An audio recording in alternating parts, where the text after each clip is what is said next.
नमस्कार विद्यार्थी मित्रांनो, first year engineering option form filling आजपासून सुरू झालेले आहे. 20, 21, 22 जुलै रोजी आपल्याला ऑप्शन फॉर्म भरायचा आहे. ऑलरेडी KITवरती आज जवळजवळ 300पेक्षा जास्त विद्यार्थ्यांनी येऊन ऑप्शन फॉर्म भरला आहे. हा व्हिडिओ मी अशा विद्यार्थ्यांसाठी तयार करत आहे की जे KITवरती येऊ शकत नाही आहेत, जे स्वतः भरणार आहेत आणि त्यांना हेल्प व्हावी आणि त्यांना ही सगळी प्रोसेस कळावी याच्यासाठी हा व्हिडिओ बनवतोय. त्याच्यामुळे व्हिडिओ पूर्ण बघा. जर तुमच्या काही शंका असतील तर त्या व्हिडिओमध्ये कमेंट सेक्शनमध्ये तुम्ही टाका, मी त्याची उत्तरे देईन. तर option form filling for CAP rounds, हा पहिल्या राऊंडसाठी तुम्ही ऑप्शन फॉर्म भरताय, पण काळजी घ्यायची आहे की आत्ता भरलेले आपले ऑप्शन्स आहेत, हेच ऑप्शन आपल्याला सेकंड राऊंड थर्ड राऊंडपर्यंत सुद्धा सुटेबल असतील असा अभ्यास करून तुम्हाला ऑप्शन फॉर्म भरायचा आहे. तर सुरुवात करूयात. आपण काय बघणार आहोत याच्यामध्ये. पहिल्यांदा मेरिट नंबर तुम्हाला प्रत्येकाला मिळाला आहे. तो मेरिट नंबर म्हणजे काय, तो ॲनालिसिस कसा करायचा, त्यानंतर सीट मॅट्रिक्स काय असते, सीट डिस्ट्रीब्युशन कसं असतं हे थोडक्यात तुम्हाला मी सांगेन. त्यानंतर ऑप्शन फॉर्म भरत असताना कोणती काळजी घ्यायची आहे, सिम्पल स्ट्रॅटेजी कोणती आहे हे मी तुम्हाला सांगणार आहे. त्यानंतर अलॉटमेंट कसं होणार आहे आणि नेचर ऑफ अलॉटमेंट, मग फर्स्ट राऊंडसाठी मिळालं तर काय करायचं आहे, बेटरमेंटसाठी काय करायचं हे थोडक्यामध्ये मी तुम्हाला सांगेन. आणि त्याच्यानंतर डॉक्युमेंटेशन काय आहे, रिपोर्टिंग करायचं की नाही, ह्या सगळ्या गोष्टी मी पुढच्या 15-20 मिनिटांमध्ये तुम्हाला मी एक्सप्लेन करेन.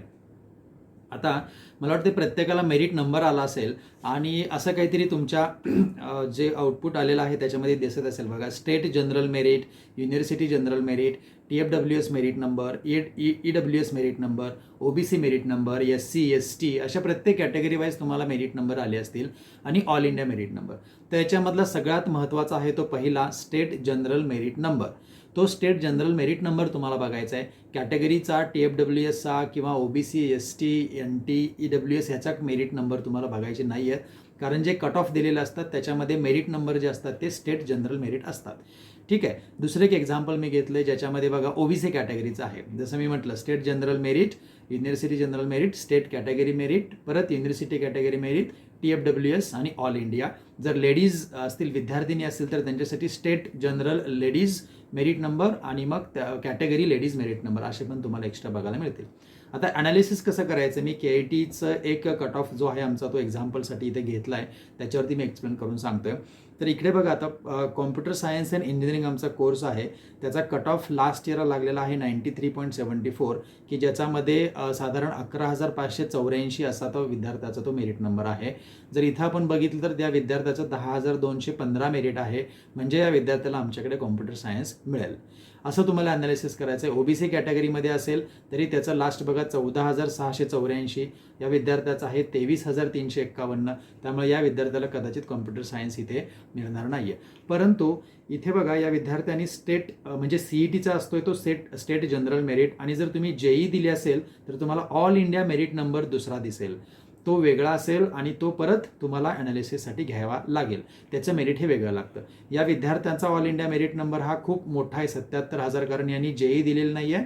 त्याला जो ऑल इंडिया मेरिट नंबर मिळाला आहे तो JEEची मुलं संपल्यानंतर CETच्या मार्क्सवरती त्याला मिळालेला आहे. आता या मुलाने JEE दिली आहे, त्याच्यामुळे याचा बघा इथे 11,146 त्याचे मार्क्स आहेत 86. आपण थोडंसं येऊयात कॉम्प्युटर सायन्स अँड इंजिनिअरिंग.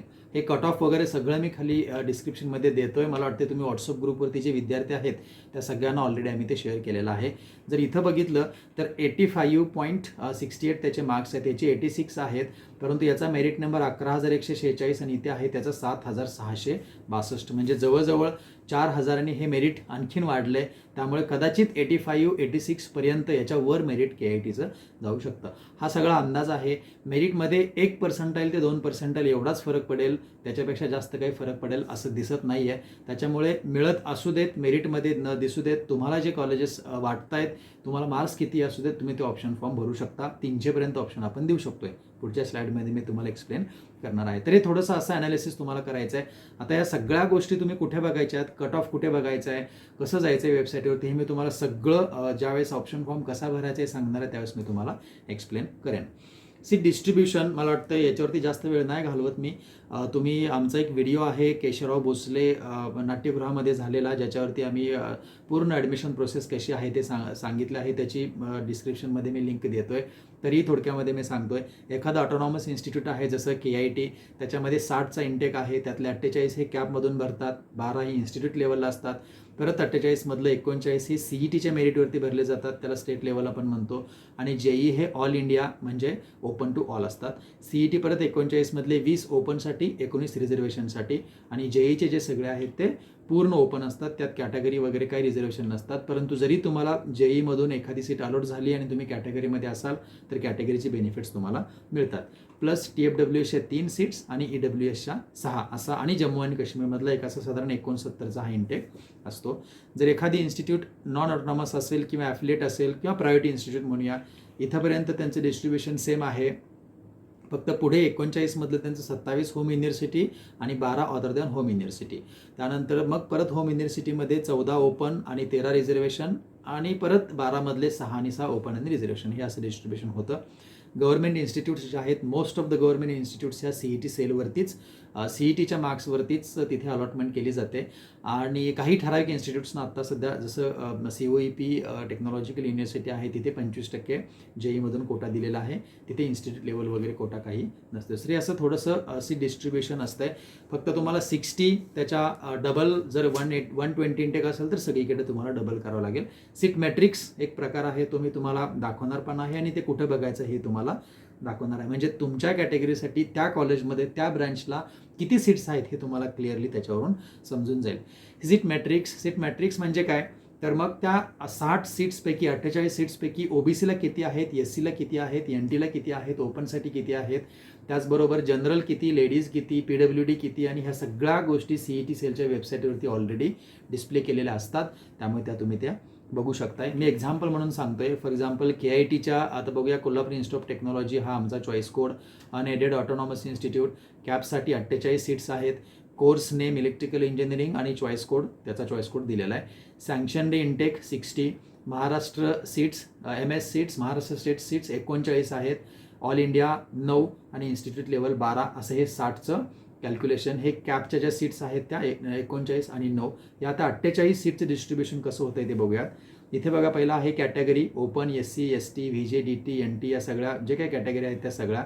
आणि मग जनरल आणि लेडीज, आणि मग स्टेट लेवल किती सीट्स आहेत. G stands for general, not for gents. General म्हणजे ज्याच्यामध्ये लेडीज पण येऊ शकतात. त्यामुळे ओपनसाठी 11 आणि 6 या 17 सीट्स आहेत. त्यातल्या जनरल 11 आहेत, ज्याच्यामध्ये कदाचित लेडीज मुली जर असतील त्यांचंही मेरिट असेल तर त्यांना तिथे मिळू शकते. परंतु त्यातल्या 6 सीट्स ह्या प्युअरली मुलींसाठी राखीव असतील. असंच SC साठी जनरल 3, लेडीज 2, ST साठी जनरल 2, लेडीज 1, असं तुम्ही बघायचं आहे.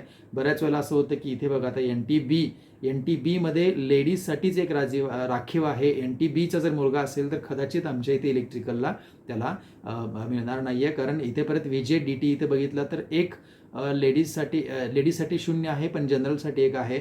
म्हणजे इथे जनरल आहे, याच्यामध्ये लेडीज एखादी मुलगी असेल, तिचं जर मेरिट असेल आणि ती VJ DT कॅटेगरीमधली असेल तर तिला तिथे मिळू शकते. हे थोडं सीट मॅट्रिक्स तुम्ही समजून घ्यायचं आहे, त्याच्यानुसार तुम्हाला ऑप्शन भरता येतात. आता हे KITचं मी एक्झाम्पल घेतलं, त्याच्यामुळे इथे home university, other than home university ह्या गोष्टी दिसत नाही आहेत. काही जे कॉलेजेस ऑटोनॉमस नाही आहेत, ॲफिलेटेड आहेत, त्यांना त्या गोष्टी तुम्हाला दिसतील. ऑर्फनसाठी बघितलं इथे 0 सीट आहे. आता इथे बघा, PWD म्हणजे पर्सनल डिसेबिलिटी, त्याच्यासाठी कॉमन एक रिझर्व आहे, आणि PWD common reserved seat is 1. म्हणजे या कुठल्याही कॅटेगरीमधला मुलगा असला तर त्याच्या, आणि तो जर PWD मध्ये येत असेल तर त्याला ती सीट दिली जाईल. ज्या कॅटेगरीचा तो असेल त्या कॅटेगरीचे बेनिफिट्स त्याला मिळतील. जर मोर दॅन 1 स्टुडंट असेल तर तिथे मग ज्याचं मेरिट हाय आहे त्या मेरिटनुसार त्याला ते दिलं जाईल. सेम विथ डिफेन्ससाठी 1 सीट आहे, त्यात पण कॉमन रिझर्व फॉर डिफेन्स ही एकच आहे. त्यामुळे ज्या कॅटेगरीचा मुलगा असेल त्याला ती सीट दिली जाईल जर डिफेन्स असेल तर, आणि त्याला कॅटेगरीचे बेनिफिट्स मिळतील. जर एकपेक्षा जास्त 4 मुलांनी अप्लाय केला असेल तर 4 मधला जो हायेस्ट आहे त्याला ती सीट डिफेन्सची दिली जाईल. त्याच्यासाठी तुम्हाला डॉक्युमेंट्स, तो डिफेन्स कोटा वगैरे तुम्ही ऑलरेडी भरलेला आहे. इकॉनॉमिकली विकर सेक्शन 6 सीट्स आणि TFWSच्या या 3, असा एकूण 69 सीटचं सीट मॅट्रिक डिस्ट्रीब्युशन तुम्हाला पाहायला मिळतंय. ते कुठं बघायचं आहे हे मी तुम्हाला दाखवेन. थोडंसं मी ते दाखवतो, आणि बरं ठीक आहे, आपण पुढे जाऊयात. आणि कॉलेज ज्यावेळेस ऑप्शन फॉर्म भरतोय त्यावेळेस मी वेबसाईटवरती तुम्हाला दाखवेन, आणि तिथे मग सीट डिस्ट्रीब्युशन कसं असतं आणि कॉलेजची लिस्ट आणि तुमचे मेरिट नंबर जे बघायचं आहे ते तुम्हाला थोडक्यात दाखवेन, आणि आपण पुढे जाऊया.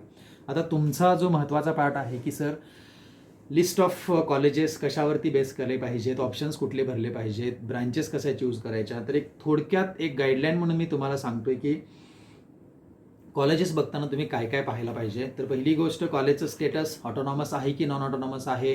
त्यानंतर एस्टॅब्लिशमेंट कधीची आहे, जसं KIT 1983ला एस्टॅब्लिश झाले, 40 वर्ष आमच्या कॉलेजला पूर्ण झालेले आहेत. त्याचबरोबर मॅनेजमेंट त्या कॉलेजचं काय आहे, कोण चालवतं आहे ते कॉलेज, ॲक्रिडिटेशन स्टेटस काय आहेत, NAC आहे का, NBA आहे का, रँकिंग या सगळ्या आहेत का, ऑटोनॉमस ॲफिलिएटेड, हे पहिला पाहायचं आहे. त्यानंतर फॅकल्टी टोटल किती नंबर आहे, त्यातले PhD किती आहेत, ॲव्हरेज एक्सपिरियन्स काय आहे, या सगळ्या, आणि त्या कोणकोणत्या वेगवेगळ्या बॅकग्राऊंडमधून ते फॅकल्टी आलेले आहेत, हे थोडंसं तुम्हाला अभ्यास वेबसाईटवरती त्या कॉलेजचा गेला की पाहायला मिळेल. KIT बद्दल म्हणाल तर अराउंड 200 फॅकल्टी आहेत, PhD होल्डर्स 50च्या आसपास आहेत, आणि ॲव्हरेज एक्सपिरियन्स आमच्या फॅकल्टीचा एक 14 वर्षांपर्यंतचा आहे. त्याच्यात पुढचा महत्त्वाचा पार्ट येतोय तो म्हणजे करिक्युलम. त्या कॉलेजमध्ये शिकवला जाणारा सिलेबस तो खूप महत्त्वाचा आहे. तर तो करिक्युलम ॲडव्हान्स्ड आहे का, तो जो विद्यार्थ्यांना हवा आहे, ज्याला फ्युचरमध्ये स्कोप आहे, तसा आहे का. आता मला वाटतं सर्वांना माहिती आहे, national education policy 2020 NEP 2020 implement आपण करायला जातो आहे. गव्हर्नमेंटनी त्याच्यासाठी सगळ्या हायर एज्युकेशन इन्स्टिट्यूट्सना इम्प्लिमेंट करण्याच्या गाईडलाईन्स दिलेल्या आहेत, आणि KIT ऑलरेडी NEPच्या इम्प्लिमेंटेशनच्या फेजमध्ये आहे. मागच्या बॅचेसपासून आम्ही ती सुरुवात केली आहे. यावर्षी म्हणजे तुम्ही ॲडमिशन घेऊन आलात की तुम्ही NEP 2020नुसार रिवाइज्ड केलेल्या सिलेबसची पहिली बॅच असाल, त्यामुळे हे इम्प्लिमेंटेशन तुमच्या बॅचपासून होतं आहे. त्यानंतर मग प्लेसमेंट्स, टोटल प्लेसमेंट्स किती झालेले आहेत, ॲव्हरेज पॅकेज काय आहेत, प्लेसमेंटमध्ये सुद्धा ऑन कॅम्पस किती होतात, ऑफ कॅम्पस किती होतात, हे तुम्ही बघितलं पाहिजे. ऑन कॅम्पस म्हणजे कंपनीज कॉलेजमध्ये येतात आणि मुलांना सिलेक्ट करून घेऊन जातात. ऑफ कॅम्पस म्हणजे मुलं मग ग्रॅज्युएट होऊन बाहेर जातात, ते स्वतः जॉब शोधतात आणि प्लेसमेंट होतात. त्यामुळे ऑन कॅम्पस प्लेसमेंट्स महत्त्वाचं असतात. KIT बद्दल म्हणाल तर 800पेक्षा जास्त प्लेसमेंट्स हे आमचे मागच्या वर्षीचे आहेत. त्याच्याबद्दलचे सगळे फ्लायर, सगळ्या गोष्टी आम्ही ग्रुपवरती शेअर करतोय. त्यानंतर इन्फ्रास्ट्रक्चर महत्त्वाचं आहे. क्लासरूम्स कशा आहेत, स्मार्ट क्लासरूम्स आहेत का. स्मार्ट क्लासरूम्स म्हणजे त्याच्यामध्ये पूर्ण डिजिटायझेशन आलेलं आहे का, की अजून चॉक अँड बोर्डवरतीच आपण आहोत. I am very proud to tell you that KIT we do not use chalk and board. आमचे सगळे क्लासरूम्स हे स्मार्ट बोर्डनी ऑक्युपाय आहेत, आणि सगळे क्लासरूम्स आमचे स्मार्ट क्लासरूम्स आहेत. त्यानंतर लॅब्स, त्या लॅब्समध्ये असणारे इक्विपमेंट तेवढ्या आहेत का, मुलांना लागणाऱ्या जे काही लॅबसाठी लागणारे जे काही गोष्टी आहेत त्या अवेलेबल आहेत का. हॉस्टेल्स इन हाऊस आहेत का, कॉलेजचे आहेत का, प्लेग्राऊंड आहे का, sports, NCC, NSS, various students clubs, ह्या सगळ्या गोष्टींचा तुम्ही विचार केला पाहिजे. त्यानंतर महत्त्वाचा पार्ट येतो तो म्हणजे ॲटमॉस्फिअर. बऱ्याच मुलांना मुलींना ते सूट होत नाही आहे. बऱ्याच वेळेला फक्त मार्क्स पडलेले आहेत आणि पुण्यामध्ये जायचं आहे म्हणून पुण्यामध्ये जातात, आणि 1 वर्ष त्यांचं वाया जातं, नंतर ते कॅन्सल करून येतात. असे बरेचसे केस स्टडीज मी पुढे तुम्हाला दाखवेन. त्यामुळे चूज करताना ॲटमॉस्फिअर आपल्याला सुटेबल होईल, त्या कॉलेजचं कल्चर काय आहे हे तुम्ही बघितलं पाहिजे. तुमच्या घरापासून ते कॉलेज किती लांब आहे. जर एखादं चांगलं कॉलेज तुमच्या आजूबाजूला असेल, वेल रेप्युटेड असेल, ऑटोनॉमस असेल, तर काही हरकत नाही आहे त्या कॉलेजला ॲडमिशन घेण्याची. विनाकारण तुम्ही मेट्रोपॉलिटन सिटीज जाण्यासाठी म्हणजे पुणे, मुंबई, उगीचच मार्क्स पडलेत आणि तिकडेच गेल्यावरती चांगले एज्युकेशन मिळते असं नाही आहे. बऱ्याचशा चांगल्या इन्स्टिट्यूट्स आहेत जिथे तुम्हाला चांगले एज्युकेशन मिळू शकते. आणि मग फीज, मग स्कॉलरशिप्स. गव्हर्नमेंटच्या सगळ्या स्कॉलरशिप्स दिल्या जातात का, जसं KIT सगळ्या गव्हर्नमेंट स्कॉलरशिप्स आम्ही देतो. आमच्या इथे फी जर तुम्ही बघितले तर आमच्या इथे ओपनसाठी 1,04,000 फी आहे, परंतु जर त्या ओपन कॅटेगरीमधल्या मुलाचं उत्पन्न 8 लाख, पालकांचं उत्पन्न 8 लाखाच्या आतलं असेल तर ती फी फक्त 60,000 60,000 रुपये एवढीच आहे. OBC कॅटेगरीतील मुलांना, EWSच्या मुलांना 60,000 फी आहे. जर तुम्ही VJ, NT, DT यांना बघितलं तर अराउंड 15,000 फी आहे. SC STच्या मुलांना तर 1,500 ते 2,000 याच्यामध्येच आमच्या इथे फी आहे. त्यामुळे सगळ्या गव्हर्नमेंट स्कॉलरशिप्स KIT दिल्या जातात. त्या प्रत्येक कॉलेजमध्ये दिल्या जातात का. बऱ्याचशा प्रायव्हेट युनिव्हर्सिटीज आहेत, बरीचशी मुलं त्यांना ऑलरेडी मेल आलेत, कॉल आलेत, असं वाटतं की आपल्याला तिथे कॉम्प्युटर सायन्स मिळतंय. तुम्ही गेलात की लक्षात येईल तिथे कसल्याही कॅटेगरी बेनिफिट्स तुम्हाला मिळत नसतात, त्यामुळे ते बघा. त्याचबरोबर इन्स्टिट्यूट लेवलला स्कॉलरशिप्स काय दिल्या जातात का. यावर्षी fortunately and for that I am very much thankful to the management of KIT. 40 वर्ष पूर्ण झाल्याबद्दल KIT आम्ही KIT मेरिट स्कॉलरशिप्स इंट्रोड्यूस केलेल्या आहेत. मला वाटते त्याचं फ्लायर तुमच्यापर्यंत पोहोचलं आहे. 99पेक्षा जास्त, 94पेक्षा 96 असे आम्ही त्या कॅटेगरीज केल्यात, आणि त्या सर्वांना आम्ही फ्री एज्युकेशन देणार आहोत. त्याचं फ्लायर, त्याची लिंक मी खाली डिस्क्रिप्शनमध्ये देतोय, आणि शेवटी मी ते फ्लायर पण अटॅच करेन, आणि व्हॉट्सअप ग्रुपवरती जे सगळं आहे त्यांच्यापर्यंत ते ऑलरेडी पोहोचलेलं आहे. तर या सगळ्या स्कॉलरशिप्स काय आहेत का त्या तुम्ही बघून घ्यायच्या आहेत. त्याच्यानंतर येतोय प्रश्न तो म्हणजे सर मग ब्रँच कशा चूज करू. ठीक आहे, कॉलेज एक ठरलं माझं, त्यातली ब्रँच कोणती. तर ब्रँच आता थोडंसं ब्रँच स्पेसिफिक आणि कॉलेज स्पेसिफिक असं व्ह्यू असतो. एखादं चांगलं कॉलेज असेल तर तुम्ही थोडी ब्रँचची कॉम्प्रोमाइज केलं तरी चालू शकतं. पण ब्रँच चूज करताना सगळ्यात पहिला तुमचा इंटरेस्ट काय आहे हे बघा. सगळेजण कॉम्प्युटर सायन्सच्या मागे पळत आहेत, सगळेजण त्याच्याशी रिलेटेड ब्रँचेसकडे पळत आहेत म्हणून पळू नका. तुमचा इंटरेस्ट कशामध्ये आहे, तुमचा येणारा तुम्ही फ्युचर कशामध्ये करणार आहात हे तुम्ही अभ्यास करायचा आहे आणि विनाकारण मॉब मेंटॅलिटीचं बळी आपण पडायचं नाही आहे. स्कोप त्यानंतर सगळ्या ब्रँचेसना स्कोप आहे. तुम्ही जर KITमध्ये बघितला प्रत्येक ब्रँचचे प्लेसमेंट्स आमचे खूप चांगले आहेत आणि चांगलं ॲव्हरेज पॅकेज 6 लाखापेक्षा जास्त आहे आणि स्कोप प्रत्येक ब्रँचेसना आहे. स्कोप तुमच्या करण्यावरती आहे. त्यामुळे तो विचार करायचा आहे आणि मग स्कोअर, तुमची रँक किती आहे आणि सीट मॅट्रिक्स काय याच्यावरती बेस तुम्हाला ते कॉलेज आणि ती ब्रँच चूज करावी लागेल. आता थोडंसं तुम्ही करत असताना कसं करताय बघा. आपण ब्रँच स्पेसिफिक, कॉलेज स्पेसिफिक आणि मिक्स्ड मी जसं म्हटलं. फॉर एक्झाम्पल कॉलेज A आहे, कॉलेज B, कॉलेज C. पहिला आहे तो ब्रँच स्पेसिफिक. म्हणजे काय, मला काहीही होऊ देत कॉम्प्युटर सायन्सलाच ॲडमिशन घ्यायचं आहे. मग मी कॉलेज A टाकतोय computer science, college B computer science, college D computer science, असे सगळे कॉम्प्युटर सायन्स टाकतोय. असं होतं की माझा स्कोअर आहे साधारण 80-85. मला एखाद्या कॉलेजला कॉम्प्युटर सायन्स मिळतं सुद्धा, पण तिथं गेल्यानंतर समजतं की ॲक्च्युली त्या कॉलेजमध्ये त्या कॉम्प्युटर सायन्सला म्हणावं तेवढं वेटेज नाही आहे किंवा तिथे म्हणावं तसे तिथून प्लेसमेंट्स नाही आहेत. मग मुलं येतात, सर नाही आम्हाला आता दुसऱ्या राऊंडसाठी बेटरमेंट करायचे आणि KITमधलं इलेक्ट्रिकल मिळालं तरी चालेल, AIML मिळालं तरी चालेल, CSBS मिळालं तरी चालेल. हाच विचार तुम्ही पहिल्या राऊंडसाठी ऑप्शन फॉर्म भरताना करा. मी परत सांगतोय, आज कॉलेजमध्ये आमच्या सेमिनार झाले, 5 क्लासरूम्स भरून साधारण 300 पालक होते. प्रत्येकांना हीच विनंती केली आणि ते सगळ्यांनी खूप छान पद्धतीने आज फॉर्म फिलिंग ॲक्टिव्हिटी आमच्या इकडे झाली आहे. तुम्ही आता पहिल्या राऊंडसाठी असेच ऑप्शन टाकायचे आहेत की जे मिळाले की तुम्हाला घ्यायचे आहेत आणि तोच सिक्वन्स तुम्ही ठेवायचा आहे. विनाकारण मला मार्क्स 90 आहेत, 95 आहेत म्हणून पुण्यामधलं हे कॉलेज, त्यातलं ह्या ब्रँच आहे, त्यातली सिव्हिल ब्रँच, त्यातली मेकॅट्रॉनिक्स ब्रँच, विनाकारण ठराविक कॉलेजेसबद्दल मी ॲग्री आहे, त्यातली कुठलीही ब्रँच मिळू द्या तुम्ही घ्या, पण that is not applicable to rest of the colleges. प्रत्येक कॉलेजेसच्या बाबतीत तसं होत नाही आहे. त्याच्यामुळे तुम्ही व्यवस्थित विचार करून तो भरला पाहिजे. ब्रँच स्पेसिफिक तुम्ही ज्यावेळेस जाताय त्यावेळेस मी म्हणेन एक 10 ते 20% मी ॲग्री असेल, 70-80% याच्यावरती मी ॲग्री नाही आहे. तुम्ही ब्रँच स्पेसिफिक नाही जायला पाहिजे. कॉलेज बघितलं पाहिजे आणि ती ब्रँच सोडून तुमच्या मेरिटनुसार मिळणारी ब्रँच आणि त्याचा स्कोप हे बघितलं पाहिजे. दुसरा आहे कॉलेज स्पेसिफिक. थोडंसं 50-60% मी ॲग्री होईल याच्याशी. पण कसं आहे तर एखादं कॉलेज आहे त्याच्यामधल्या सगळ्या ब्रँचेस, फॉर एक्झाम्पल COEP सगळ्या ब्रँचेस, वालचंद सगळ्या ब्रँचेस, KIT सगळ्या branches, okay that is fine. पण बऱ्याच वेळेला असं होतं की एखादी ब्रँच तुम्हाला, फॉर एक्झाम्पल एका मुलाला 95 मार्क्स आहेत आणि त्याने अगदी वरच्या कॉलेजमधले सिव्हिल ब्रँच घेतली, तर मग सिव्हिल ब्रँचमधून तुम्हाला सिव्हिलमधून किंवा मेकॅनिकलमधून खरोखर करिअर करायचं आहे का, की त्या ब्रँचला किंवा तुमच्या त्या मार्क्सना 95-96 कदाचित KITमधली कॉम्प्युटर सायन्स ब्रँच मिळत असेल आणि तुमचं त्याच्यामध्ये इंटरेस्ट असेल, पॅशन असेल, तर मग विनाकारण तुम्ही त्या कॉलेजसाठी तुमचा इंटरेस्ट, तुमचा जो पॅशन आहे ते सॅक्रिफाईस नाही करायला पाहिजे.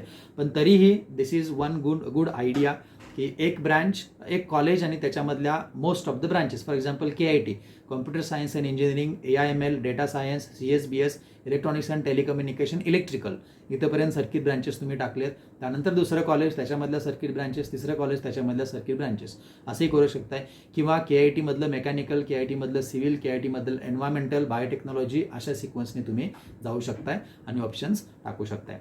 तिसरा जो वे आहे तो खरं तर मी म्हणेल बऱ्याचशा विद्यार्थ्यांनी तो फॉलो केला पाहिजे, पण याच्यासाठी खूप तुम्हाला अभ्यास करावा लागेल. त्या प्रत्येक कॉलेजची, प्रत्येक ब्रँचची तुम्हाला माहिती घ्यावी लागेल. कसं तर college A CSE, college B ENTC. म्हणजे जर मिळालं KITचं तर CSE चालेल, नाही तर वालचंदमधलं पण CSE, वालचंदमधलं ENTCही मला चालेल. असं करून म्हणजे ते कॉलेज, त्या कॉलेजमधले असणारं रेप्युटेशन आणि त्या कॉलेजमधली असणारी बेस्ट ब्रांच, मग CSE, ETC, सिव्हिल, मेकॅनिकल असे तुम्ही मिक्स करून त्या कॉलेज टाकू शकता. तेही करत असताना तुम्हाला भरपूर विचार करावा लागेल. तर हे 3 वेज आहेत. याच्यामधलं थोडंसं तुम्ही ठरवायचं आहे कोणत्या वेने जात आहे. थोडंसं ब्रँच स्पेसिफिक जाणं हे रिस्की आहे. कॉलेज स्पेसिफिक जर खरोखर रेप्युटेड कॉलेज असेल तर तुम्ही गेलेलं हरकत नाही आहे. पण एखाद्या कॉलेजच्या 2-3 ब्रँच, दुसऱ्या कॉलेजच्या 2-3 ब्रँच असं मिक्स करून तुम्ही टाकणं, अभ्यास करून हे कधीही चांगलं. आता थोडंसं बघूया ऑप्शन फॉर्म कसे भरायचे आहेत ते. तर FE 2023 mahaCET.org या वेबसाईटवरती तुम्ही जाताय. मी थोडंसं तुम्हाला दाखवतोय आता. इथे तुम्ही जाताय, ठीक आहे. तुमच्या ही जी वेबसाईट आहे बघा, FE 2023 mahaCET.org, होमला जाताय. इथे तुम्ही गेलात, डाव्या बाजूला ते इथे सगळ्या गोष्टी डिस्प्ले झालेल्या आहेत. मी जसं सांगितलं, प्रोव्हिजनल मेरिट लिस्ट झालं, तुमचं फायनल मेरिट लिस्ट तुम्हाला स्टेटस इथून कळालं आहे. Institute wise, category wise seat matrix तुम्हाला इथं बघायचं आहे. तुम्ही क्लिक केला, ती जी मोठी PDF आहे, संपूर्ण PDF डाउनलोड होते. साधारण 1900 पानांची ती PDF आहे. त्याच्यामध्ये तुम्हाला जे पाहिजे ते फक्त सर्च करा. तुम्हाला कॉलेज कोड माहिती असेल तर कॉलेज कोडनुसार सर्च करा किंवा नावानुसार सर्च करा. फॉर एक्झाम्पल मी सर्च करतो आहे आता KITसाठी 6267. तर हां, इथे बघा आता KITचं जो आहे आमचं ते सगळे सीट मॅट्रिक्स तुम्हाला इथे दिसतील. बायोटेक्नॉलॉजीसाठी काय आहे, त्याच्यानंतर सिव्हिल इंजिनिअरिंगसाठी किती मॅट्रिक्स आहेत, किती सीट्स आहेत. कॉम्प्युटर सायन्स इन इंजिनिअरिंग इथे बघा, कॉम्प्युटर सायन्स इन इंजिनिअरिंग जर बघितलं तर तुम्ही 180 सँक्शन इनटेक, 117 स्टेट लेवल आणि 27 ह्या JEE मधून भरल्या जाणाऱ्या. मग जनरलसाठी किती आहेत, लेडीजसाठी किती आहेत, कॅटेगरी वाईज सगळं डिस्ट्रीब्युशन तुम्हाला इथे पाहायला मिळेल. असं प्रत्येक कॉलेजचं तुम्ही बघायचं आहे आणि मग तुम्हाला ते जो काय आहे तो पुढचं ऑप्शन्स तिथे टाकायचे आहेत. आता थोडंसं एखादं home university other than home university तुम्हाला पाहायला मिळेल. तुम्ही जर व्यवस्थित त्या कॉलेजचं सर्च करून टाकलं तर तुम्हाला ते दिसेल. मी इथे आता दाखवत नाही आहे. त्यानंतर तुम्हाला जे आलेला आहे तो तुमचा मेरिट नंबर पाहायचा आहे किंवा लिस्ट ऑफ कॉलेजेस इथे दिलेले आहेत बघा. Institute list of the colleges with intake capacity, इथे तुम्ही क्लिक केला, ही लिस्ट ऑफ कॉलेजेस तुम्हाला इथे दिसते. परत इथे तुम्ही KITचं नाव, जे कॉलेज हवं आहे ते कॉलेजचं नाव टाका किंवा तो कोड टाका. इथे तुम्हाला KIT कॉलेज ऑफ इंजिनिअरिंग दिसतंय आणि त्याचा असणारा आमचा पूर्ण इनटेक किती आहे ते दिसतंय. तुम्हाला जर एखाद्या कॉलेजचं कोड माहिती नसेल तर तुम्ही इथे सरळ सर्च करा, त्या कॉलेजचं थोडक्यात नाव टाका, इथला कोड येईल, तुम्ही तो लिहून घ्या. तर हे थोडंसं तुम्हाला इथे बघायला मिळेल. डाउनलोड्समध्ये तुम्ही गेलात इथे तर इथे तुम्हाला बघा फायनल मेरिट लिस्ट आणि final merit list all India, हे सगळं मी ग्रुपवरती ऑलरेडी शेअर केलं आहे. तुम्ही हे बघू शकताय आणि इथे जाऊन ते करू शकताय. तुम्ही आता इथे ऑलरेडी रजिस्टर्ड कॅन्डिडेटमध्ये जायचं आहे, तुमचा युजर ID पासवर्ड टाकायचा आहे. हे टाकल्यानंतर मी आता 1-2 विद्यार्थ्यांचे सॅम्पल रेकॉर्ड केले होते, but I do not feel it ethically right to share their data. कुणाचं तरी दाखवणं मला, आणि त्यांनी बऱ्याचशा कॉलेजेसशी पण त्याच्यामध्ये लास्ट नावं टाकलेत, KITचे भरपूर वरती आहेत, त्यामुळे कदाचित त्याचा गैरसमज होऊ शकतो. म्हणून मी तुम्हाला स्क्रीनशॉट घेऊन एक सॅम्पल मी दाखवणार आहे. तुम्ही इथं गेलात, लॉग इन केलात की तुम्हाला ही स्क्रीन ओपन होईल. इथे ऑप्शन फॉर्म असं कोपऱ्यामध्ये दिसेल. थोड्याशा इन्स्ट्रक्शन्स वाचून घ्या. Proceed to fill option form म्हणायचं आहे, पुढं जायचं आहे. 4 स्टेपमध्ये तुम्हाला ऑप्शन फॉर्म भरायचे आहेत. Shortlist your options, set your preferences आणि ऑप्शन फॉर्म समरी आणि कन्फर्म युअर ऑप्शन फॉर्म. आता जी शॉर्ट स्ट्रॅटेजी मी म्हटलं ती स्ट्रॅटेजी मी तुम्हाला सांगणार आहे. तुम्हाला इथं काय करायचं आहे बघा, इथे तुम्हाला जाऊन सिलेक्ट कोर्स नेम इथे सिलेक्ट करायचं आहे. ज्यावेळेस तुम्ही कोर्स नेम सिलेक्ट कराल, महाराष्ट्रामध्ये इंजिनिअरिंगसाठी असणाऱ्या सगळ्या कोर्सेसची लिस्ट तुम्हाला तिथे दिसेल. ठीक आहे. तुम्हाला फॉर एक्झाम्पल आर्टिफिशियल इंटेलिजन्स आणि मशीन लर्निंग तुम्हाला घ्यायचं आहे. तुम्ही इथे जाल, आर्टिफिशियल इंटेलिजन्स मशीन लर्निंगला क्लिक कराल. आर्टिफिशियल इंटेलिजन्स आणि मशीन लर्निंग या नावाने ज्या ज्या कॉलेजमध्ये कोर्स आहेत तेवढेच तुम्हाला दिसतील. KITमध्ये AIML आहे पण ते दिसणार नाही, कारण KITमध्ये AIMLचं नाव आहे, डिग्रीचं नाव आहे BTech in computer science and engineering ब्रॅकेटमध्ये AIML. त्याच्यामुळे तुम्हाला इथे बऱ्याच वेळेला असं तुम्ही कॉम्प्युटर सायन्स चूज करता आणि KITचं कॉम्प्युटर सायन्स दिसणार नाही, कारण त्याचं नाव आहे कॉम्प्युटर सायन्स अँड इंजिनिअरिंग.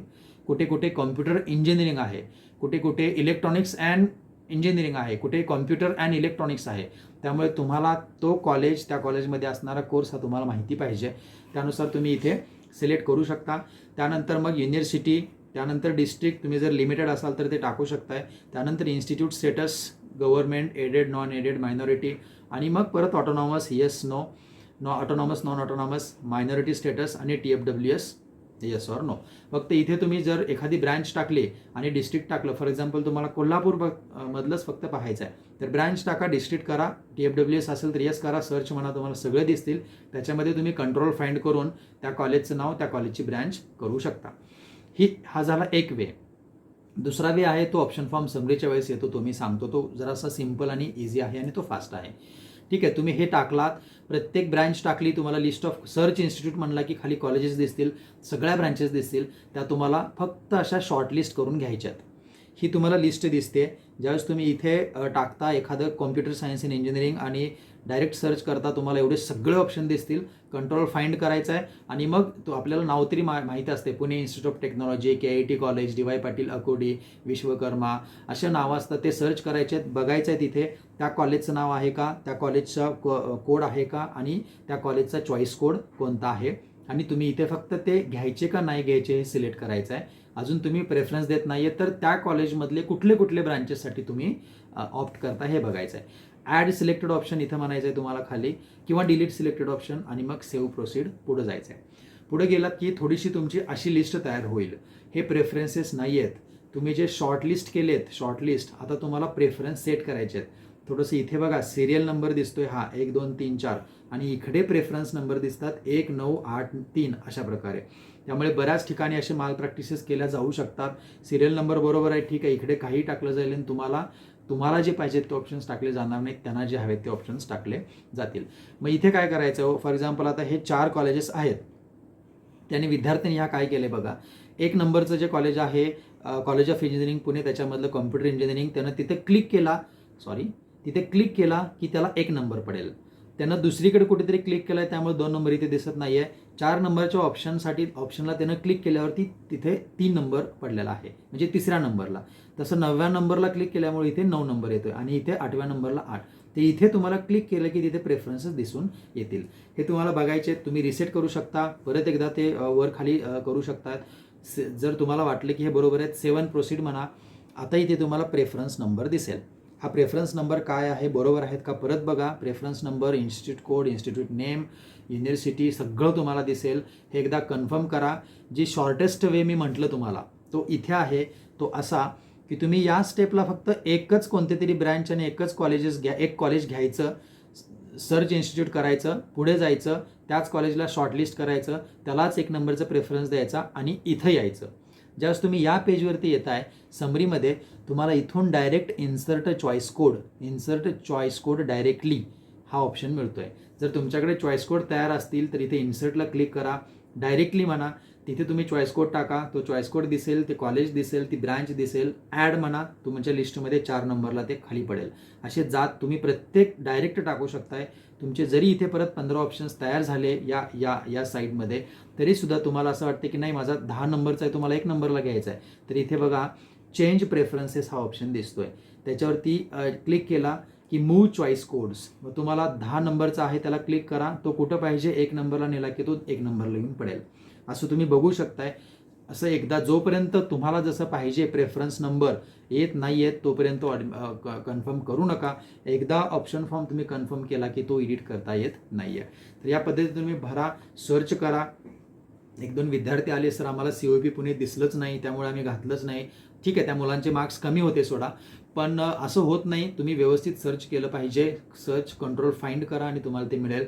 आणि ऑप्शन फॉर्म हे तुम्ही नेट कॅफेमध्ये किंवा डेस्कटॉपमध्ये किंवा लॅपटॉपवरतीच तुम्हाला जाऊन करायचं आहे. तुमच्याकडे नसेल, मित्रांकडे जावा, कुठेही जावा, पण नेट कॅफेमध्ये जावा. पण मोबाईलमध्ये शक्यतो ट्राय करू नका. मोबाईलमध्ये बऱ्याचशा गोष्टी या व्हिजिबल नाही आहेत आणि त्या कदाचित चुकू शकतात. तुम्ही हे झाल्यानंतर 7 प्रोसीड म्हणायचं आहे. तुम्हाला जे दिसणार आहे तो प्रेफरन्स समरी ही अशी. इथे कसलंही नाव येत नाही आहे, इथे तर फक्त चॉईस कोड येतात. ते सगळे बघायचे आहेत आपण केलेले आहेत का बरोबर. काय वाटलं परत इन्सर्ट चॉईस कोड तुम्हाला इथं ऑप्शन करता येतो, तुम्ही बदलू शकताय. प्रोसीड आणि कन्फर्म ऑप्शन फॉर्म म्हटला की तुम्हाला OTP येईल आणि तुम्हाला OTP मोबाईलवरती, ज्या मोबाईलवरून तुम्ही रजिस्ट्रेशन केलं आहे त्याला OTP येईल. एकदा त्याच्यातून तुम्ही कन्फर्म केला की तुम्हाला ऑप्शन फॉर्म बदलता येणार नाही आहे. त्यामुळे व्यवस्थित कन्फर्म करा आणि पुढे जा. आता अलॉटमेंट कशी होते थोडक्यामध्ये मी सांगतोय. बऱ्याच वेळेला हे ऑलरेडी माहिती पण आहे बऱ्याचशा पालकांना आणि माझ्या दुसऱ्या व्हिडिओमध्ये पण आहे, तरीही सांगतोय. तुम्ही पहिल्या राऊंडसाठी 1 ते 300 पर्यंत ऑप्शन्स भरू शकता. 300 पर्यंत भरायला मुभा आहे म्हणून विनाकारण कुठलेही ऑप्शन टाकायचे नाही आहेत. तुम्ही तुमचे लिमिट ठरवले पाहिजेत. कॉलेजेस 10 कॉलेजेस ठरवा आणि सगळे मिळून मॅक्सिमम 40 ते 50 ऑप्शन्स हे मोर देन इनफ आहे. त्याच्यापेक्षा जास्त म्हणजे खूपच आपण अनालिसिस करून जातोय की काय असं होतं. That is my point of view. You may disagree. त्यामुळे तुम्ही 300 पर्यंत भरले तरी काही हरकत नाही आहे. जर तुम्हाला भरलेला ऑप्शनपैकी पहिला अलॉट झाला तर तुम्हाला तो कन्फर्म घ्यावाच लागतो. त्याला आपण ऑटो फ्रीज म्हणतो. तुम्हाला त्या कॉलेजला जाऊन ॲडमिशन घ्यावं लागेल. दुसऱ्या राऊंड, तिसऱ्या राऊंडला तुम्हाला बेटरमेंटला जाता येणार नाही. आणि जर तुम्ही रिपोर्टिंग नाही केलं तर तुम्ही कॅपमधून बाहेर जाता. तुम्हाला परत इन्स्टिट्यूट लेवलला अगेन्स्ट कॅप जर सीट्स काय राहिल्या तर तिकडे तुम्ही जाऊ शकता. दुसऱ्या किंवा तिसऱ्या राऊंडला तुम्ही जाऊ शकत नाही. त्याच्यामुळे पहिला ऑप्शन असाच टाका की जो तुम्हाला मिळाला तर घ्यायचाच आहे फिक्स, किंवा जर अजून बेटरमेंट करायचं असेल तर असा ऑप्शन टाका जो तुम्हाला मिळणारच नाही आहे, जेणेकरून दुसऱ्यापासून 300पर्यंत टाकले तर मला बेटरमेंट करून दुसरे ऑप्शन्स ट्राय करता येतील. त्यामुळे विचार करून तो ऑप्शन टाकायचा आहे. समजा पहिला ऑप्शन नाही आहे, दुसरा किंवा 10वा किंवा 50वा ऑप्शन मिळाला आहे, तर तुम्ही विचार करायचा आहे की जो काही तो 10वा नंबरचा ऑप्शन मिळाला आहे तो मला जो पाहिजे तो आहे का. जर असेल तर तुम्ही ती सीट ॲक्सेप्ट करायची आहे, फ्रीज करायची आहे, कॉलेजला जायचं आहे, रिपोर्ट करायचं आहे, ॲडमिशन कन्फर्म करायचं आहे.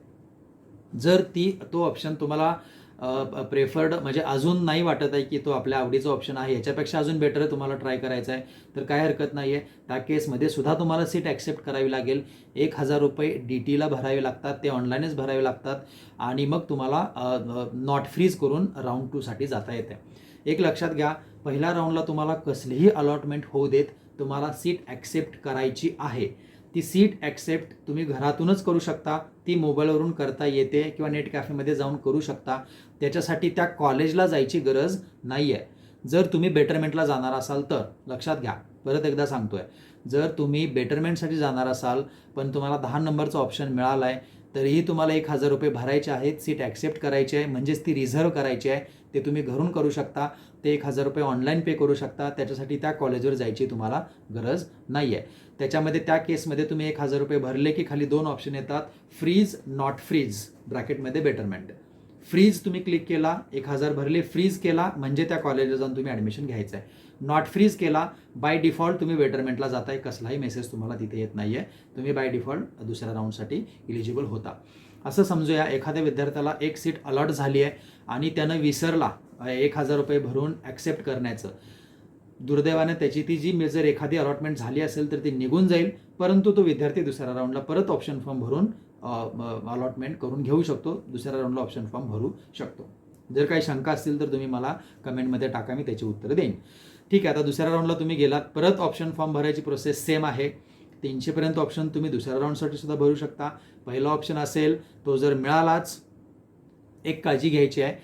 असं समजूया एखाद्या विद्यार्थ्याला KIT मधलं मेकॅनिकल इंजिनिअरिंग मिळालं आहे आणि तो 15वा त्याचा ऑप्शन होता आणि त्याला एक साधारण 70, 75, 80 मार्क्स आहेत. 15वा ऑप्शन KIT मेकॅनिकल त्याला मिळालं आहे.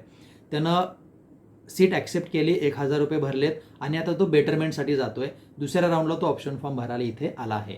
आता दुसऱ्या राऊंडला ऑप्शन फॉर्म भरत असताना एक काळजी घ्या विद्यार्थी मित्रांनो, मी परत सांगतोय, असेच ऑप्शन टाका की जर जे मिळाले तर मी घेणारच आहे.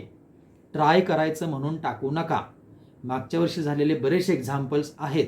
मेकॅनिकल मिळालं, दुसऱ्या राऊंडला बेटरमेंट केलं, एखाद्या कॉलेजचं दुसऱ्या कॉलेजचं ENTC टाकलं, ते मिळालं, परत आले सर नको आहे आम्हाला ते ENTC, आम्हाला KIT मेकॅनिकलच पाहिजे.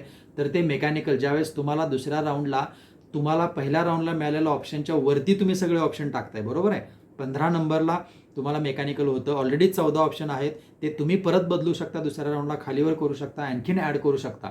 समजा तुम्ही दुसऱ्या राऊंडला अजून 19 ऑप्शन टाकले, बाय डिफॉल्ट KIT मेकॅनिकल हा 20वा ऑप्शन तुम्हाला राहील.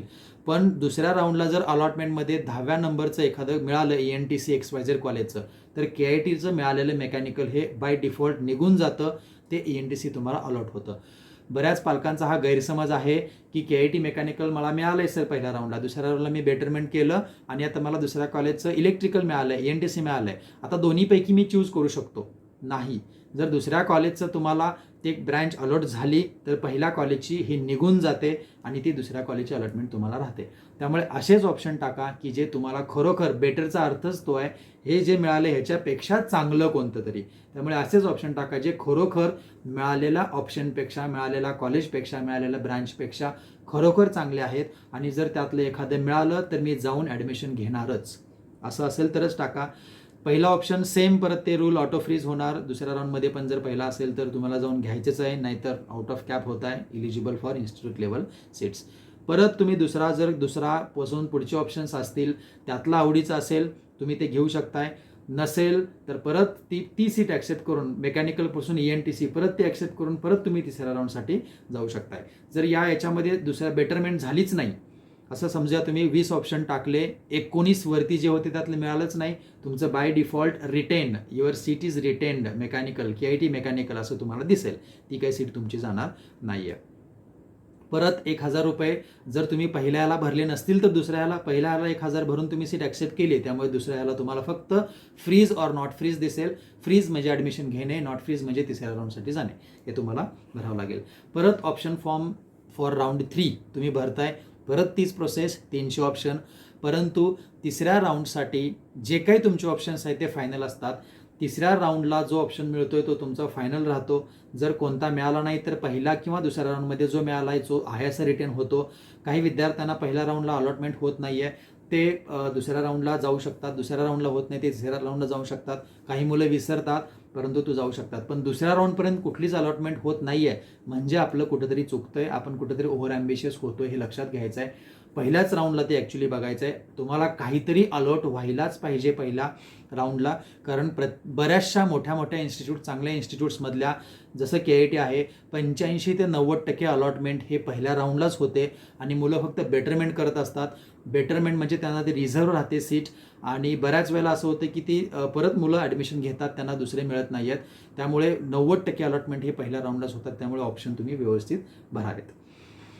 त्याच्यानंतर आहे बघा cap allotment list of documents. हे मी परत खाली शेअर करतोय किंवा तुम्ही स्क्रीनशॉट याचा काढून घ्या. अलॉटमेंट कॉपी, FC कन्फर्मेशन, तुम्ही FC केलं आहे, ऑनलाईन केलं असेल किंवा फिजिकल केलं असेल, फिजिकल केलं असेल तर ते कॉपी, ऑनलाईन असेल तर त्याची रिसिप्ट तुम्हाला द्यावी लागेल.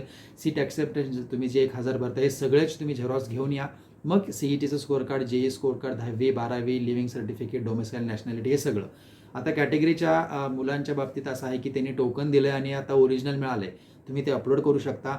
किंवा अजून ओरिजिनल मिळालं नाही आहे, काही हरकत नाही आहे. तुमच्या टोकनवरती तुम्हाला जर सीट अलॉट झाली, फॉर एक्झाम्पल KITमध्ये तुम्हाला मिळाले, पहिल्याच राऊंडला तुम्ही ॲडमिशन घेऊ शकता. परंतु जे ओरिजिनल डॉक्युमेंट आहे, मग व्हॅलिडिटी असेल, NCL असेल, काही असेल, EWS असेल, हे तुम्हाला तिसऱ्या राऊंडच्या शेवटच्या दिवसाच्या 5 वाजेपर्यंत तुम्हाला द्यावं लागेल. फॉर एक्झाम्पल आता तिसऱ्या राऊंडचा जो लास्ट डे आहे तो आहे 16 ऑगस्ट. तोपर्यंत तुम्हाला ते ओरिजिनल डॉक्युमेंट आणून द्यावंच लागेल, नाहीतर बाय डिफॉल्ट तुमचं ॲडमिशन हे कॅन्सल होतं आणि तुम्ही त्या प्रोसेसमधून बाहेर पडता. त्यामुळे पहिली गोष्ट, टोकन आपल्याला ओरिजिनल डॉक्युमेंट मिळतंय हे खात्री असेल तरच त्या कॅटेगरीमधून तुम्ही अप्लाय करा आणि भरा. जर त्या कॅटेगरीमधून कदाचित ते आपल्याला ओरिजिनल डॉक्युमेंट मिळणार नाही असं वाटत असेल तर पहिल्या राऊंडलाच तुमची कॅटेगरी आहे ते बदलून ओपनमधून अप्लाय करा. आणि दुसरं एक सांगतो आणखीन एक, जर एखादा OBCचा मुलगा आहे किंवा SC ST NTचा मुलगा आहे, त्याचं डॉक्युमेंट आलेलं नाही आहे, टोकनवरती त्यानं ॲडमिशन घेतलं आहे आणि त्याला सीट टाईप अलॉटमेंट जी होते, म्हणजे तुम्हाला बघा ओपनमधून पण होऊ शकते, कॅटेगरीमधून पण होऊ शकते. जर त्याला सीट टाईप अलॉटेड, दोन गोष्टी तुम्हाला दिसतात, कॅन्डिडेट सीट टाईप आणि allotment seat type. Candidate seat type OBC आणि अलॉटेड टाईप ओपन. जर अलॉटमेंट ओपनमधून असेल आणि तुमचं शेवटच्या दिवसापर्यंत डॉक्युमेंट नाही आलं तरी काही हरकत नाही आहे, तुम्हाला ॲडमिशन ऑलरेडी ओपन कॅटेगरीमधून मिळालं आहे. फक्त तिथे तुमचं नुकसान हेच होतं की कॅटेगरी बेनिफिट्स तुम्हाला मिळणार नाही आहेत. पूर्ण फी भरून तुम्ही ते ॲडमिशन घेऊ शकता ओपनमधून अलॉटमेंट झाली असेल तर. आणखीन बऱ्याच विद्यार्थ्यांना असते की सर माझी कॅटेगरी SC ST आहे पण मला सीट टाईप ऑलरेडी ओपन दिसते, म्हणजे मला ओपनची फी भरायची आहे का? नाही आहे, तुमचं मेरिट आहे म्हणून ती ओपनची सीट अलॉट झाली आहे. तुम्हाला तुमच्या कॅटेगरीनुसारच पैसे जी काही फी आहे ती भरावी लागणार आहे. हे सगळे कॅटेगरी वाईज डॉक्युमेंट्स हे मी डिस्क्रिप्शनमध्ये त्याची डायरेक्ट लिंक देतोय, तुम्ही ते बघू शकताय. त्याच्यानुसार डॉक्युमेंट्सचे 3 सेट ओरिजिनल 1 सेट आणि 3 set Xerox copy self attested तुमच्या सह्या करून ॲडमिशनसाठी हे सगळं लागणार आहे. या सगळ्या गोष्टी ऑलरेडी तुम्ही FC केलेलं आहे, ते सगळं तुम्ही 3 सेट घेऊन यायचं आहे. आता केस स्टडीज बऱ्याचशा आहेत, मी काय सगळ्या आता इथे सांगणार नाही आहे. फक्त एकच सांगतो की पुण्याला जायचं आहे तर या तयारीने जावा. असेच कॉलेज टाका, असेच ऑप्शन टाका की जे मिळाले की मी फिक्स घेणार आहे. त्या कॉलेजेसबद्दलची सगळी माहिती व्यवस्थित घ्या, वेबसाईटवरती जाऊन चेक करा. तिथे जर तुमचे मित्र असतील त्यांच्याशी डिस्कस करा, कोण पालक कोण रिलेटिव्ज असतील त्यांच्याकडूनही समजून घ्या. फक्त बऱ्याच वेळेला पुण्यामध्ये हे चांगलं आहे तू कर असं जस्ट सांगितलं जातं, मुलं ते टाकतात किंवा बऱ्याच वेळेला फक्त टाकायचं म्हणूनही टाकतात आणि अलॉट झाले की ते परत येऊन आमच्या इकडे ॲडमिशन्स घेतात. अशा बऱ्याचशा केस स्टडी आहेत. 87 पडलेला मुलगा असेल, त्यानंतर बऱ्याचशा गोष्टी आहेत, या मी परत त्या व्हिडिओमध्ये सांगितलं, तुम्ही त्या बघू शकता. या मी इथे काय त्या एक्सप्लेन सगळ्या करत नाही आहे. पुढचं शेड्यूल काय आहे हे थोडंसं सांगतोय. तुम्ही 20 ते 22मध्ये ऑप्शन फॉर्म भरताय. 25 तारखेला सगळ्यांचा निकाल आहे, तुमचा, तुमच्या पालकांचा आणि आमच्या शिक्षकांचा, इन्स्टिट्यूटचा सुद्धा किती अलॉटमेंट झाले वगैरे बघायला. 26, 27, 28ला तुम्हाला ॲडमिशनसाठी यायचं आहे पहिल्या राऊंडच्या. तुम्हाला आवडता ऑप्शन जर मिळाला असेल तर बिंदास्त तुम्ही ॲडमिशन कन्फर्म करा. अजून ट्राय करायचं असेल तर तुम्ही बेटरमेंट करून जाऊ शकताय. परत रिपोर्टिंग हे 26 ते 28, cap round 2, display of provisional vacant seats for cap round 2 29 तारखेला दिसेल. 29 तारखेला माझा आणखी एक व्हिडिओ येईल, तो व्हिडिओची वाट बघा, कारण KITमध्ये वॅकन्सी तुम्हाला खूप कमी दिसणार आहे. सीट मॅट्रिक्स तिथे डिस्प्ले होईल आणि KITमध्ये कारण ऑलरेडी 90% सीट्स अलॉट झालेल्या असतात, त्यामुळे KIT कॉम्प्युटर सायन्स 000 AIML 000 कदाचित असं दिसू शकतं. त्याचा अर्थ असा नव्हे त्या सीट सगळ्या मिळाल्यात, त्या सीट अलॉट झाल्यात, मुलांनी त्या फ्रीज करून ठेवल्यात, पण त्यातलीही काही मुलं बेटरमेंटसाठी ट्राय करत असतात. KITपेक्षा चांगल्या कॉलेजला ते ट्राय करत असतात. त्याच्यामुळे तिथे त्यांना जर ते चांगलं कॉलेज जे काही त्यांना वाटते ते मिळालं तर तुम्हाला KITमध्ये ॲडमिशन मिळू शकतं. त्यामुळे जरी बऱ्याचशा कॉलेजेसमध्ये हे दाखवून तुम्हाला सांगितलं जातं की KIT टाकू नकोस, कारण KITमधलं हे बघ कुठल्याही सीट्स इथे आता शिल्लक नाही आहेत, आणि मग पालकांनाही ते खरं वाटतं आणि ते त्या कॉलेजचे ऑप्शन टाकतात. तर असं नाही आहे, तुम्ही तिसऱ्या राऊंडपर्यंत KITसाठी ट्राय करू शकता. त्याला एक वॅकन्सी अगेन्स्ट बेटरमेंट असा एक मी व्हिडिओ करणार आहे आणि तो व्हिडिओ तुम्हाला शेअर करेन की ज्याच्यामध्ये तुम्हाला सांगेन की अलॉटमेंट झाली 100%, पण पहिल्या राऊंडमध्ये किती मुलांनी ॲक्च्युली ॲडमिशन घेतले आणि किती मुलांनी बेटरमेंट केली आहे. फॉर एक्झाम्पल कॉम्प्युटर सायन्समधल्या जे काही आमचे 180 सीट्स आहेत त्याच्यामधले साधारण 60 ते 70च मुलं पहिल्या राऊंडला कन्फर्म करतात, बाकीचे सगळे बेटरमेंटला जातात. त्यामुळे मग त्या मुलांना बेटरमेंट झाली की तुम्हाला कदाचित KITमधलं तुम्हाला जी पाहिजे ती ब्रँच मिळू शकते. त्यामुळे त्या व्हिडिओची तुम्ही वाट बघा आणि त्याच्यानंतरच ऑप्शन फॉर्म पुढच्या आणि दुसऱ्या आणि तिसऱ्या राऊंडसाठी भरा. त्यानंतर मग ऑप्शन फॉर्म भरायचा जो आहे तो अलॉटमेंट ऑप्शन फॉर्म आहे ती 30 ते 1 ऑगस्ट, अलॉटमेंट 3, 4 ते 6ला दुसरा राऊंड. जवळजवळ दुसऱ्या राऊंडपर्यंतच बरेचसे ॲडमिशन्स कन्फर्म होतात. KITमध्ये पण साधारण 80% रिपोर्टिंग आमचं झालेलं असतं. त्यामुळे दुसऱ्या राऊंडला तरी तुम्ही टाकताना KITचे ऑप्शन्स व्यवस्थित टाका आणि तुम्हाला KIT कॉलेज मिळू देत. त्यानंतर मग same process, cap round 3, provisional display of provisional vacant seats for cap round 2. दुसऱ्या राऊंडलाच आमची अलॉटमेंट 100% झालेली असते, त्यामुळे कॅप राऊंड 3साठी तुम्हाला एकही सीट ॲक्च्युली दिसणार नाही आहे, पण तिथे जवळजवळ 70% मुलांनी रिपोर्टिंग, 30 ते 40% सीट्स अजूनही आमच्या बेटरमेंटमध्ये त्यावेळेस असतात. त्यावेळेसही तुम्हाला मी माझा जो व्हिडिओ असेल तो शेअर करेन, त्यानुसार तुम्ही भरा. मग ऑप्शन फॉर्म फिलिंग 8 ऑगस्ट ते 10 August, display of provisional allotment 12 आणि सीट ॲक्सेप्टन्स आणि 13 ते 16 ऑगस्टला फायनल आपले जी प्रोसेस आहे ते पूर्ण संपते आहे. साधारण CET सेलनी DT दिलेली डेट आहे 7 ऑगस्ट. कदाचित 7 ऑगस्टपासून तुमचे कॉलेजेस सुरू होतील किंवा तिसरा राऊंड झाल्यानंतर ते कॉलेजेस सुरू होतील. मला वाटतंय जेवढी तुम्हाला इन्फॉर्मेशन हवी आहे तेवढी मी या व्हिडिओच्या माध्यमातून देण्याचा प्रयत्न केला आहे. आमचा व्हॉट्सअप नंबर आहे, याच्यावरूनही तुम्हाला मेसेज आले असतील. ह्याचीच मी स्ट्रिप खाली ही व्हिडिओमध्ये दिलेली आहे ऑलरेडी. तर या नंबरवरती फक्त 70 86 11 99 हे आमचं व्हॉट्सअप बिझनेस अकाउंट आहे. याच्यावरून तुम्हाला मेसेज आले असतील, नसेल तर याला फक्त हाय किंवा हॅलो असा मेसेज टाका. तुम्हाला बाय डिफॉल्ट ऑटो रिप्लाय येतील, त्याच्यामध्ये सगळी इन्फॉर्मेशन आम्ही इथे दिलेली आहे.